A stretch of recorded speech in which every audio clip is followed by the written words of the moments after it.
ఏడుకొండలవాడ వెంకటరమణ గోవింద గోవింద आपदमुक्तीलवाड नाथरक्षक गोविंद गोविंद।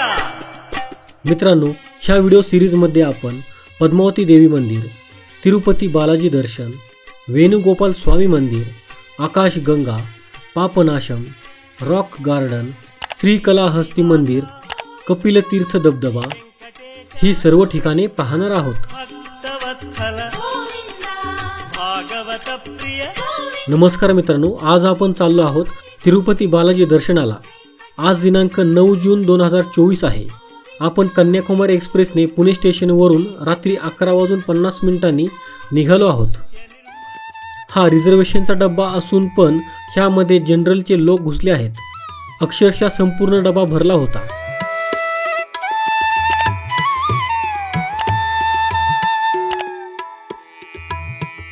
मित्रांनो, फायनली सकाळ झाली आहे।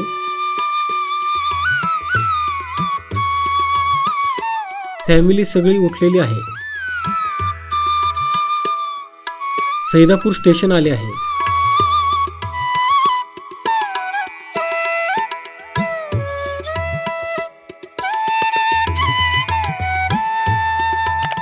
मित्रांनो, ही जी नदी आपल्याला दिसत आहे ही भीमा आणि कृष्णा ह्यांच्या संगमानंतरची कृष्णा नदी आहे। खूप मोठे नदीचे पात्र आहे।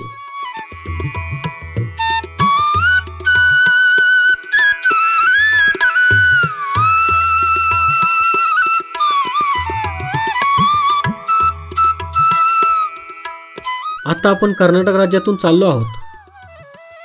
हा जो डोंगर आपण पाहत आहोत ह्याचे वैशिष्ट्य म्हणजे हे डोंगर फक्त दगडांची दिसत आहेत, म्हणजे एकावर एक दगड रचले आहेत असे ते दिसत आहे। आपल्या महाराष्ट्रात मातीचे डोंगर आपल्याला दिसतात।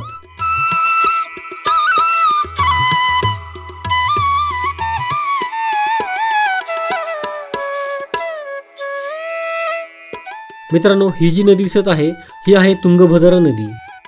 ही दक्षिणेकडील एक मोठी आणि कृष्णा नदीची प्रमुख उपनदी आहे।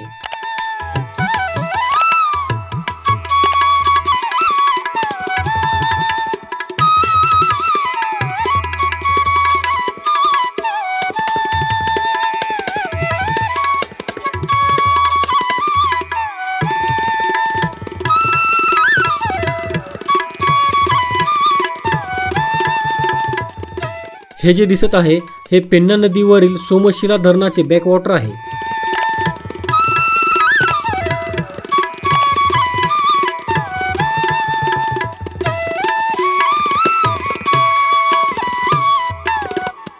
मित्रांनो, आपण तिरुपतीमध्ये पोहोचलो आहोत।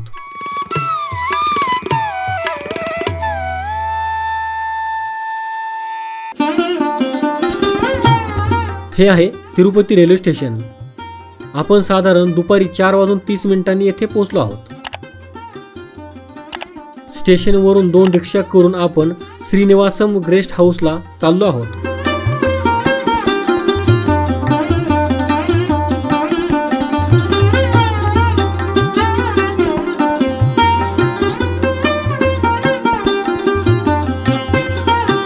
मित्रांनो, हे आहे तिरुपती शहर।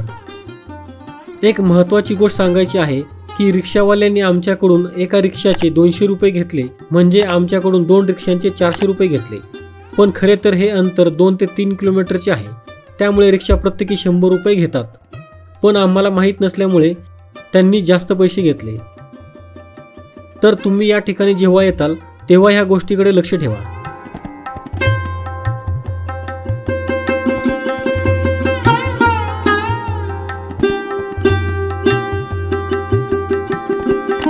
मित्रांनो, फायनली आपण पोहोचलो आहोत श्रीनिवासम रेस्ट हाऊस समोर। तर मित्रांनो, त्या ठिकाणच्या रूम आम्ही कशा बुक केल्या हे सांगतो। आम्ही आमचे दर्शनाचे बुकिंग जेव्हा केले त्याच्यानंतर लगेच 25 मार्चला अकोमोडेशन म्हणजेच राहण्याचे रूमचे बुकिंग केले। हे बुकिंग दुपारी 3 वाजता सुरू होते। 300 रुपयाचे स्पेशल दर्शन पास ज्या दिवशी सकाळी सुटतात त्याच दिवशी दुपारी 3 वाजता रूमचे बुकिंग पण सुटते। आमची पहिली वेळ असल्यामुळे आम्ही स्वतः बुकिंग न करता एजंटकडून बुकिंग करून घेतले होते। त्याने आमचे दर्शनाचे बुकिंग 500 रुपये प्रति अशा व्हर्च्युअल सेवा ह्या ऑप्शनमधून केले होते। ते बुकिंग 21 मार्च 2024ला केले होते. म्हणजे 300 रुपयाचे पास सुटण्या अगोदर 3 ते 4 दिवस हे बुकिंग सुरू होते. ह्यामधून दर्शन बुकिंग होण्याचे चान्सेस जास्त असतात, कारण 300 रुपयाचे बुकिंग 1 तासाच्या आत संपूर्ण महिन्याचे संपते. त्यामुळे 500 रुपयाचे बुकिंग केले तर दर्शनाचे पास मिळण्याचे चान्सेस जास्त असतात. ह्यामध्ये 500 रुपये आणि 1000 रुपये असे 2 पास असतात. जर तुम्ही 1000 रुपयाचे बुकिंग केले तर तुम्हाला त्यामध्ये 2 जणांचे दर्शनाचे पास मिळतात. मित्रांनो, आम्ही आमच्या रूमची ऑनलाईन बुकिंगची स्लिप दाखवून रूम घेतली आणि फ्रेश होऊन आम्ही बाहेर आलो. येथे आम्हाला एक सुमो गाडीवाला भेटला. त्याने सजेस्ट केले की पद्मावती देवीचे दर्शन करून या. आम्ही 10 जण त्या गाडीतून पद्मावती देवीच्या दर्शनात चाललो आहोत. आमच्याकडून त्याने जास्त पैसे घेतले असे आम्हाला नंतर समजले. त्याने 1000 रुपये घेतले. मित्रांनो, हे समोर आहे पद्मावती देवीचे मंदिर. ही देवी श्री व्यंकटेश्वर स्वामींची दुसरी पत्नी होती. मंदिरामध्ये फोन अलाउड नसल्यामुळे आम्ही लॉकरमध्ये फोन जमा करून देवीच्या दर्शनाला गेलो.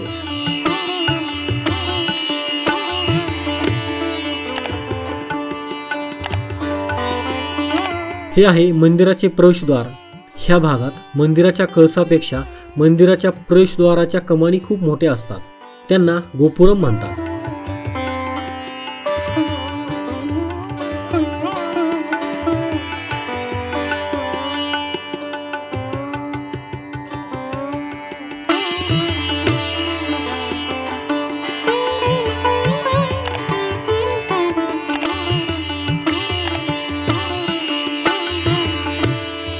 हे जे दिसत आहे ह्याला पद्मा सरोवर म्हणतात.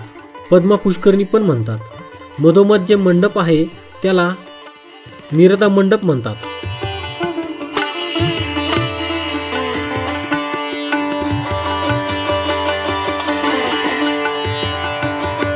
देवीचे दर्शन झाल्यावर ह्या पंजाबी ढाब्यावर आमचे जेवण झाले. तर मित्रांनो, अशा रीतीने आमचा पहिला दिवस संपला. उद्या सकाळी लवकर उठून आम्ही बालाजी अर्थात श्री व्यंकटेश्वराच्या दर्शनासाठी जाणार आहोत. मित्रांनो, रूमबद्दल एक महत्त्वाची गोष्ट सांगायची आहे. ऑनलाईन बुकिंग केलेली असेल तर रूम बरोबर 24 तासांसाठी आपल्याला मिळते. आपण त्यापेक्षा 10-15 मिनिटं पुढे चेकआउट केले तर दुसऱ्या दिवशीचे पण चार्जेस लागतात. आपण त्यांना विनंती केल्यावर एखादी रूम दुसऱ्या दिवशी सकाळपर्यंत देतात, पण पूर्ण चार्जेस घेतात. चार्जेस तसे कमी आहेत, पण माहिती असावी म्हणून तुम्हाला हे सर्व सांगितले. रूमचे चार्जेस 461 रुपये घेतात, पण त्यामध्ये 231 रुपये डिपॉझिट असते. ते रूम सोडल्यानंतर ऑनलाईन पद्धतीने जे आपण पेमेंट केलेले असते त्यावरतीच ते रिटर्न पाठवतात. मित्रांनो, पुणे ते तिरुपती ट्रेनचे तिकीट 475 ते 500 रुपये प्रति व्यक्ती आहे. सुप्रभात मित्रांनो, तिरुपती यात्रेमधील दुसऱ्या दिवशी तुमचे स्वागत आहे.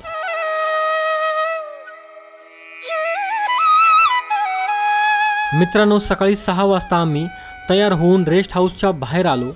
10 मिनिटात गाडी आम्हाला घेण्यासाठी आली. काल आम्ही ज्या सुमोमध्ये पद्मावती देवीच्या दर्शनाला गेलो होतो त्याच मालकाची ही गाडी आहे.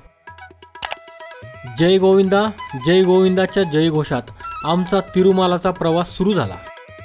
तिरुपती शहर खूप छान डेव्हलप झालेले आपल्याला दिसते. खूप मोठा ओव्हरब्रिज आहे, त्यावरून आपण चाललो आहोत.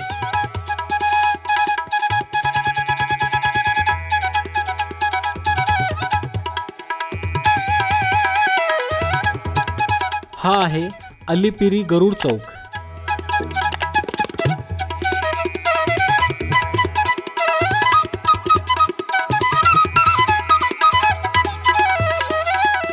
ही खूपच सुंदर कमान सर्व भक्तांचे स्वागत करत आहे.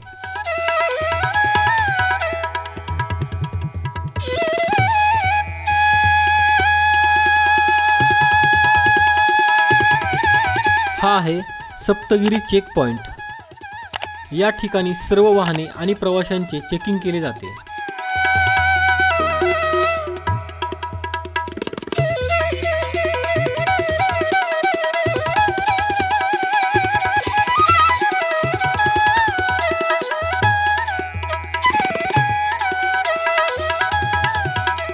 हा समोर जो दिसत आहे तो आहे गली गोपुरम. हा पायी जाणाऱ्या रोडमध्ये येतो. तिरुमाला पर्वत रांगेवर जाण्यासाठी 3 मार्ग आहेत, 2 पायी मार्ग आहेत, 1 गाड्यांचा घाट आहे. तर गाड्यांना परत येण्यासाठी दुसरा स्वतंत्र घाट आहे. म्हणजे एकूण 4 मार्ग आहेत. ही आंध्र प्रदेश शासनाची बस आहे. ह्या बसचे भाडे 80 रुपये आहे. दोन्ही साईडचे मिळून 160 रुपये होतात.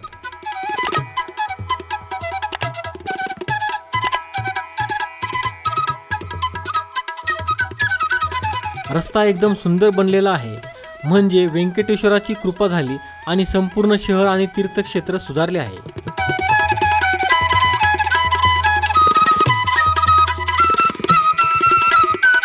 मित्रांनो, आपण आता तिरुमलाच्या मुख्य प्रवेशद्वारातून आत चाललो आहोत.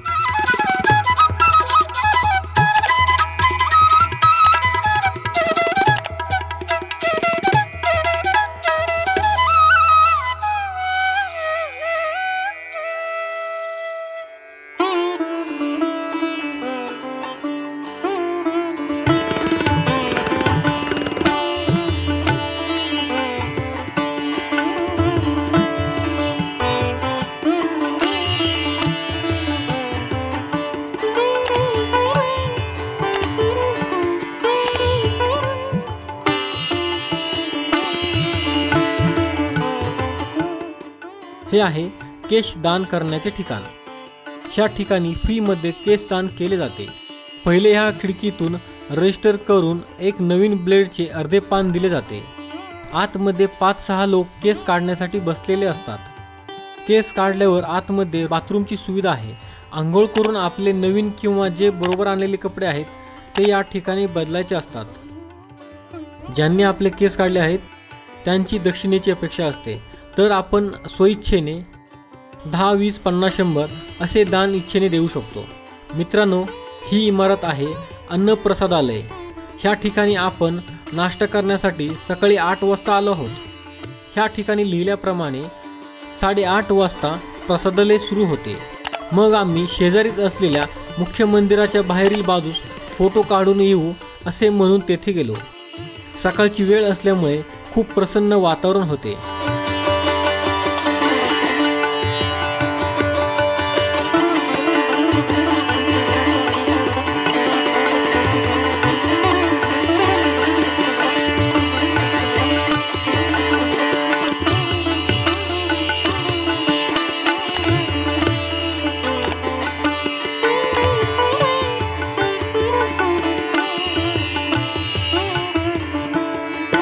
सर्वांनी फोटो काढले आणि मग आम्ही प्रसादालयाकडे गेलो.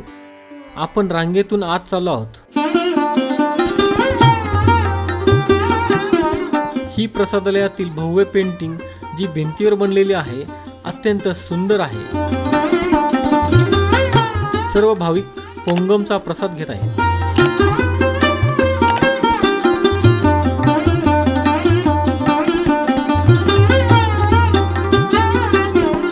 आपले दर्शनाचे टायमिंग दुपारी 2चे असल्यामुळे आपण पहिले इतर ठिकाणी फिरून नंतर व्यंकटेश्वराचे दर्शन घेणार आहोत.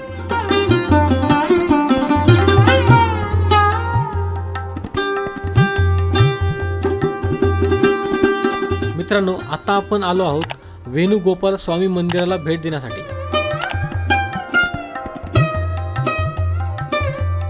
हा बघा, जिवंत व्यक्ती पुतळ्यासारखा उभा आहे. दिवसभर पैसे कमवण्यासाठी बघा काय काय करावं लागते. ह्या ठिकाणी दोन्ही बाजूला चांगली बाजारपेठ आहे. खाण्याच्या तसेच शॉपिंगच्या बऱ्याचशा गोष्टी या ठिकाणी मिळतात.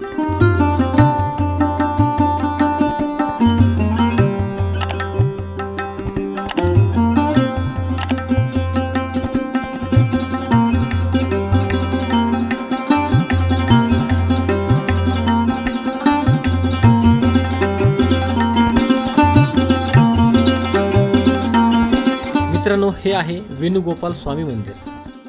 मंदिरात शूटिंगची परवानगी नसल्यामुळे आपण आतमधले शूट करणार नाही.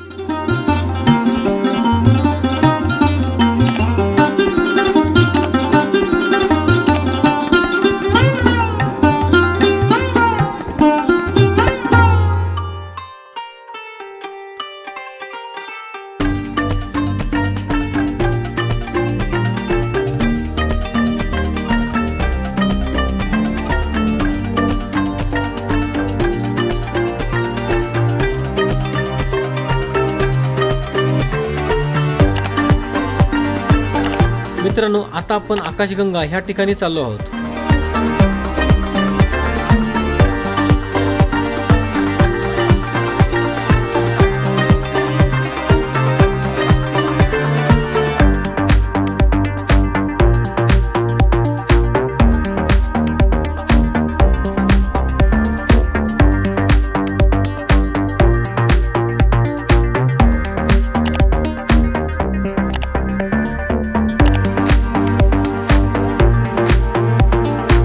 ह्या ठिकाणी सुद्धा बरीच दुकाने आपल्याला दिसत आहेत.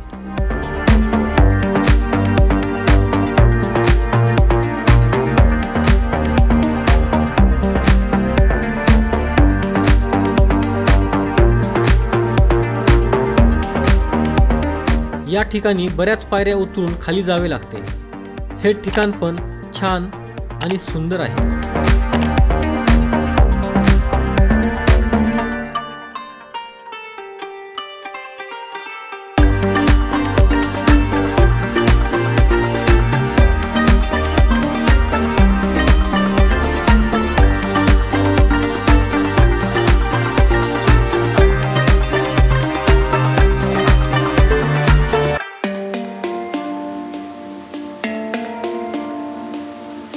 या ठिकाणी मंदिर आहे आणि मंदिराच्या शेजारी एक स्वच्छ पाण्याचा झरा आहे.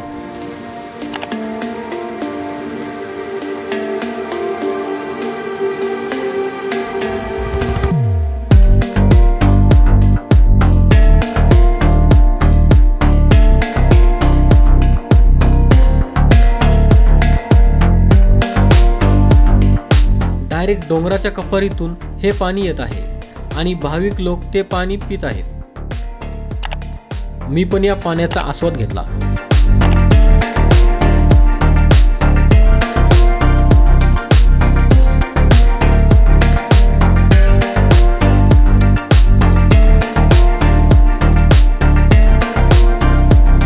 मित्रांनो, आता आपण निघालो आहोत पापनाशम ह्या ठिकाणी.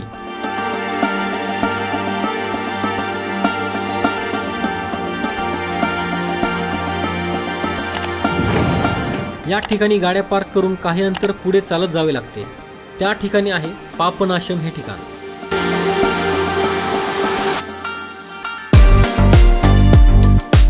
या ठिकाणी रस्त्याच्या दुतर्फा बरीच दुकाने आहेत आणि खाण्याची पण दुकाने आहेत.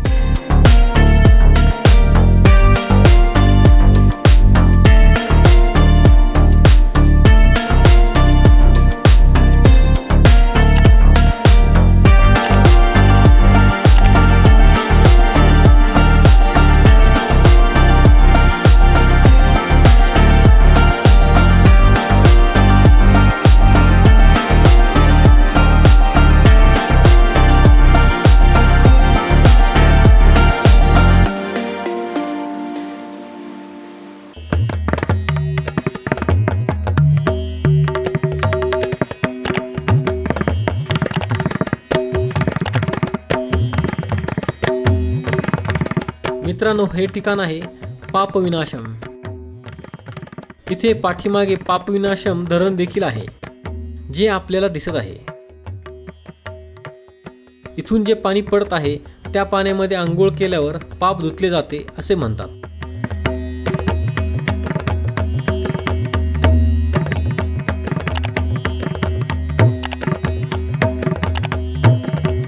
मित्रांनो, हे मंदिर आहे गंगादेवी अम्मावारू.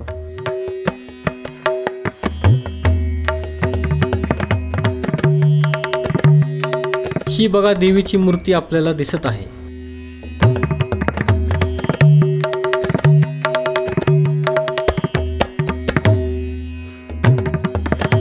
आपण परत दुसऱ्या ठिकाणी चाललो आहोत.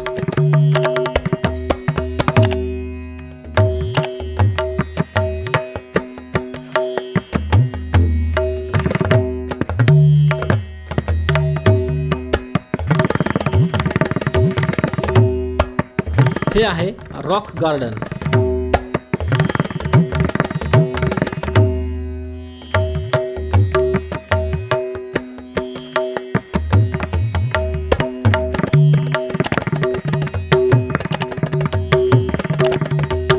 आता आपण आलो आहोत रॉक गार्डन मध्ये. TTDने खूप चांगल्या प्रकारे डेव्हलप केलेले हे गार्डन दिसते.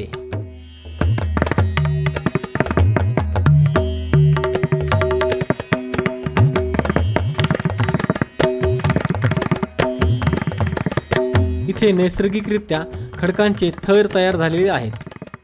हे आकर्षक दिसत आहेत.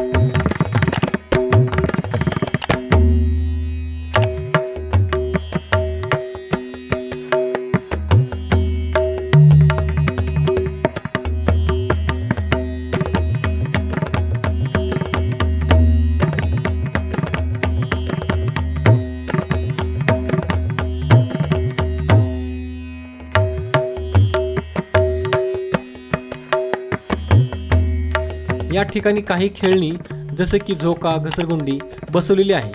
त्याचा भाविक आनंद घेत आहेत.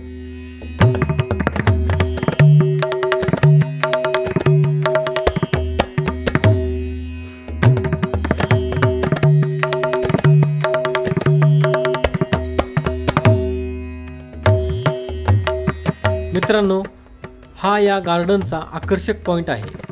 इथे खास करून सर्व भाविक फोटो काढून घेतात.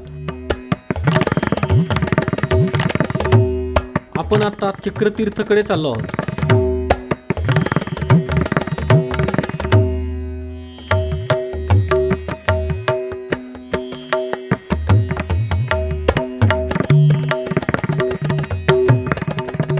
जाताना डाव्या बाजूला एक कुंड दिसत आहे. जास्त पाऊस असल्यावर इथे खूप पाणी येत असेल.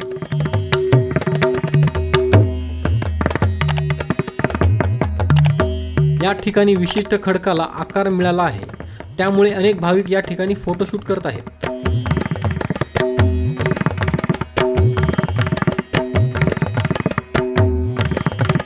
या ठिकाणी खडकात कोरलेली विष्णूची मूर्ती दिसत आहे.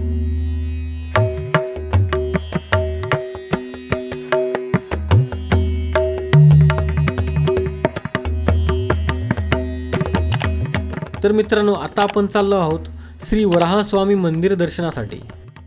वराहस्वामी बालाजींचे गुरु होते असे म्हणतात, म्हणून ह्यांचे दर्शन सर्वप्रथम घ्यावे लागते असे सांगितले जाते. आतमध्ये कॅमेरा अलाउड नसल्यामुळे आम्ही आतील दृश्य दाखवू शकत नाही. श्री वराहस्वामींच्या दर्शनानंतर आम्ही महाप्रसाद घेऊन डायरेक्ट भगवान श्री व्यंकटेश्वराच्या दर्शनाच्या रांगेकडे चाललो आहोत. मित्रांनो, तिरुपती बालाजी दर्शनासाठी येताना कोणत्या महत्त्वाच्या गोष्टी करायच्या ते सांगतो. पहिले म्हणजे तुमचे दर्शनाचे तिकीट प्रिंट काढून घेऊन या. बरोबर आधार कार्ड कंपल्सरी आहे, त्यामुळे चुकूनही ते घरी ठेवू नका. निदान झेरॉक्स तरी लागतेच. त्याशिवाय तुम्ही आत जाऊ शकत नाही आणि ते मोबाईलमध्ये चालणार नाही. त्याची हार्ड कॉपी बरोबर ठेवावी लागते, कारण त्या अगोदरच आपण आपले मोबाईल जमा करतो. 300 रुपयांचे, 500 रुपयांचे आणि 1000 रुपयांचे तिकीटची एंट्री एकच आहे आणि ज्यांचे तिकीट नसेल त्यांची एंट्री वेगळी आहे. त्या दर्शनासाठी 15 ते 18 तास लागतात, कधी कधी 24 तास पण लागतात. आणि 300, 500 आणि 1000 वाले जे पास आहेत त्यांना साधारण 3 ते 5 तास लागतात. आणि जर तुमच्याकडे VVIP पास असेल तर तुम्हाला लवकर दर्शन होते. आणि हो, रात्री 12 ते 4 दरम्यान तिरुपतीमध्ये 3 ठिकाणी SSD टोकन मिळतात, ते पण फ्रीमध्ये. ते 300 रुपयांच्या दर्शन पासाच्या इक्वल असतात. म्हणजे त्या पासाने पण दर्शनाला 4 ते 5 तास लागतात. त्या पासची दर्शनाची रांग वेगळी आहे. तर मित्रांनो, फायनली आमचे बालाजीचे दर्शन झाले. इंटरनेटमध्ये मिळालेला व्हिडिओ मी तुम्हाला दाखवत आहे, म्हणजे तुम्हाला पण दर्शनाचा अनुभव येत आहे.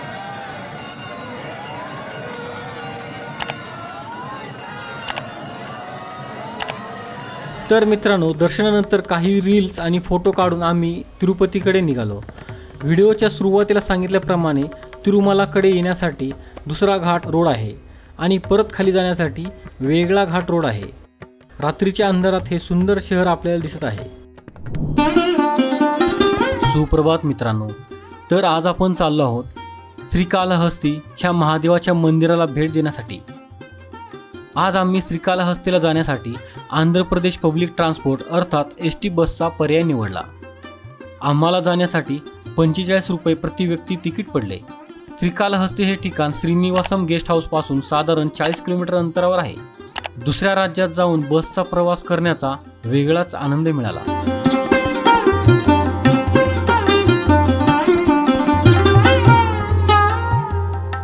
ह्या ठिकाणाच्या नावांच्या पाट्या तेलुगूमध्ये आहेत आणि त्याखाली बऱ्याच ठिकाणी इंग्रजीमध्ये देखील दुकानांची नावे लिहिलेली आहेत.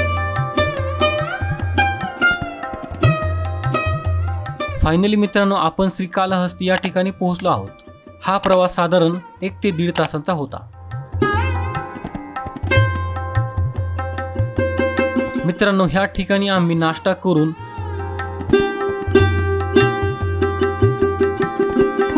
ह्या समोरच्या कमानीतून मंदिराकडे चाललो आहोत. ही शेजारी जी नदी दिसत आहे हिचे नाव आहे सुवर्णमुखी नदी. ही या ठिकाणाहून पुढे बंगालच्या उपसागराला जाऊन मिळते. हा जो भव्य गोपुरम आपल्याला दिसत आहे त्यावर तेलुगूमध्ये ओम नमः शिवाय लिहिले आहे.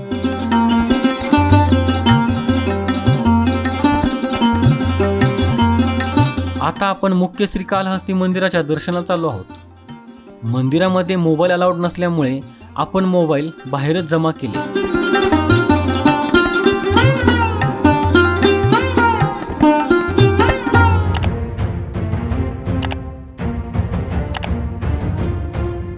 हा गोपुरम मुख्य मंदिरापासून काही अंतरावर आहे. मित्रांनो, हे मुख्य मंदिर आहे आणि टेकडीवर शंकर पार्वतीच्या मूर्ती आणि छोटी मंदिर आहेत. श्रीकालहस्ती हे आंध्र प्रदेशातील चित्तूर जिल्ह्यातील तिरुपती शहराजवळ असलेले श्रीकालहस्ती नावाच्या गावातील एक शिवमंदिर आहे. हे मंदिर सुमारे 2000 वर्षांपासून दक्षिण कैलास आणि दक्षिण काशी म्हणून ओळखले जाते. मंदिरात 3 विशाल गोपुरम आहेत जे स्थापत्यशास्त्राच्या दृष्टिकोनातून अद्वितीय आहेत. मान्यतेनुसार या ठिकाणाला श्री म्हणजे कोळी, काल म्हणजे सर्प आणि हस्ती म्हणजे हत्ती या 3 प्राण्यांचे नाव देण्यात आले आहे. या तिघांनी येथे शिवाची पूजा करून मुक्ती मिळवली. एका आख्यायिकेनुसार कोळ्याने तपश्चर्या करताना शिवलिंगावर जाळे विणले होते, तर नागाने शिवलिंगाला चिकटून त्याची पूजा केली होती आणि हत्तीने शिवलिंगाला पाण्याने स्नान घातले होते. या 3 प्राण्यांचे पुतळे या ठिकाणी बसवलेले आहेत. या ठिकाणी ठोस शिवलिंग नसून वायुरूपी शिवलिंग आहे. हे मंदिर मी पाहिलेले सर्वात भव्य, दिव्य आणि पूर्ण पाषाणात बनवलेले मंदिर आहे. ह्या मंदिराचे छत साधारण 7 ते 8 फूट लांबीच्या पाषाणाच्या शिळा वापरून बनवलेले आहे. खरंच हे खूप भव्य दिव्य मंदिर आहे. 26 मे 2010 रोजी या मंदिराचा 135 फूट उंच गली गोपुरम कोसळला. या भव्य स्तंभाला फार पूर्वीच भेगा पडल्या होत्या आणि दुरुस्तीपूर्वी अनेक दशके वापरात नव्हता. त्या जागी नवीन बांधकाम करण्याचा निर्णय घेण्यात आला आणि आता जो आपण गोपुरम पाहत आहोत तो 2010 नंतर नव्याने बनवलेला गोपुरम आहे.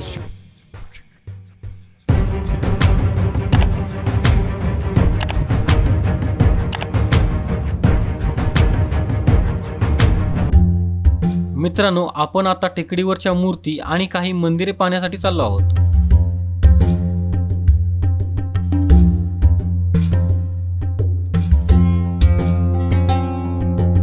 हे पहा, श्रीकालहस्ती मंदिर किती भव्य दिव्य दिसत आहे.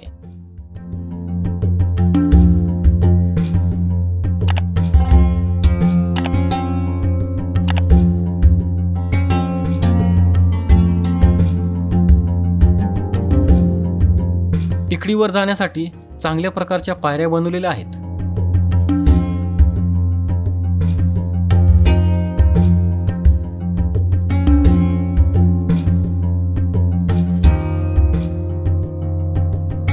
ह्या शंकर पार्वतीच्या मूर्ती ह्या ठिकाणचे खास आकर्षण बनले आहे. ह्या अलीकडेच बनवलेल्या आहेत. या ठिकाणी हे 3 मंदिर आहेत.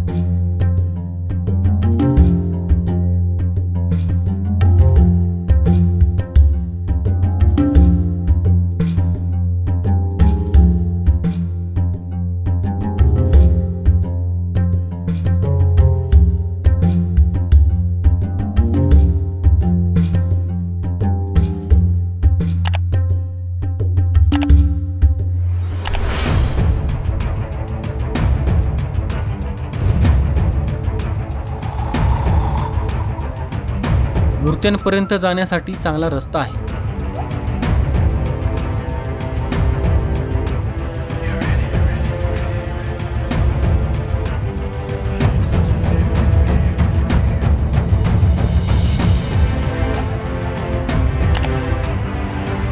या ठिकाणी एक वैशिष्ट्यपूर्ण गोष्ट पाहिली, दगडावर दगड ठेवलेले खूप ठिकाणी दिसले। तेव्हा मी या ठिकाणच्या लोकांना विचारले असता त्यांनी सांगितले की आपल्या घराचे स्वप्न पूर्ण होण्यासाठी येथे नवस केला आणि दगडावर दगड मांडले तर तो पूर्ण होतो।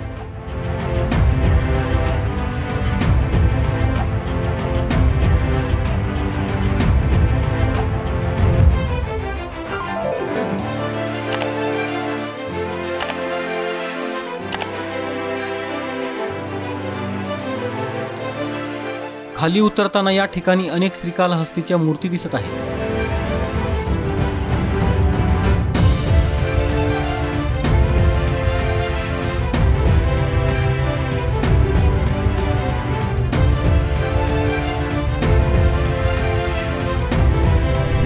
मित्रांनो, आता आपण परत तिरुपतीमध्ये आलो आहोत आणि आता आपण आलो आहोत कपिलेश्वर या ठिकाणी।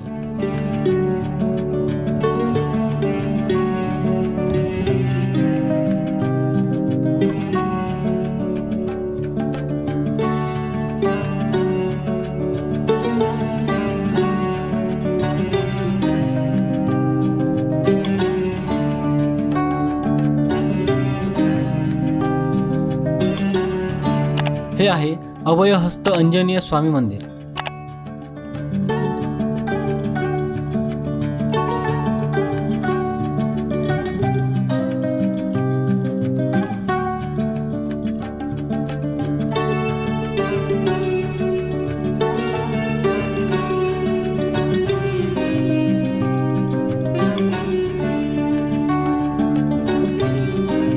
हे आहे नम्मलवार मंदिर।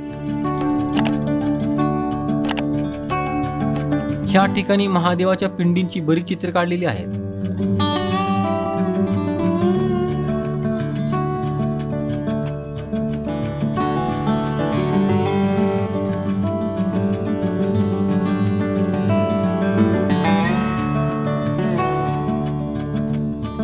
मित्रांनो, कपिलतीर्थ हा धबधबा आता पाऊस नसल्यामुळे एक धार दिसत आहे, पण हे पहा अगोदरचे व्हिडिओ, ह्यामध्ये तो किती मोठा धबधबा आहे हे आपल्याला दिसत आहे।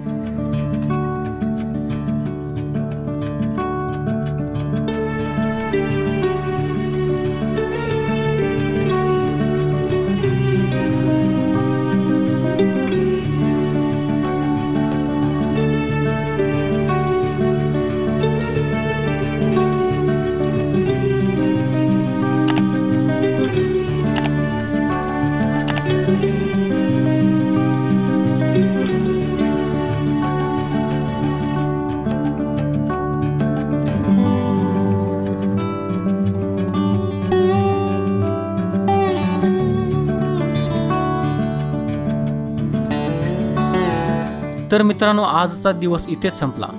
हा व्हिडिओ तुम्हाला कसा वाटला कमेंट्समध्ये नक्की लिहा आणि ही तिरुपतीची सिरीज तुम्हाला कशी वाटली ते पण कमेंट्समध्ये नक्की सांगा आणि बाकीचे व्हिडिओ पाहिले नसतील तर ते पण व्हिडिओ नक्की पहा। धन्यवाद।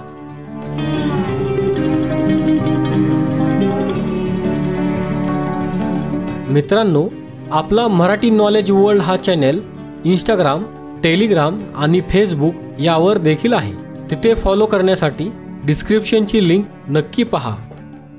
हा व्हिडिओ जर तुम्हाला आवडला असेल तर हा व्हिडिओ लाईक करा, व्हिडिओ शेअर करा आणि आपल्या चॅनलला सबस्क्राईब नक्की करा। धन्यवाद।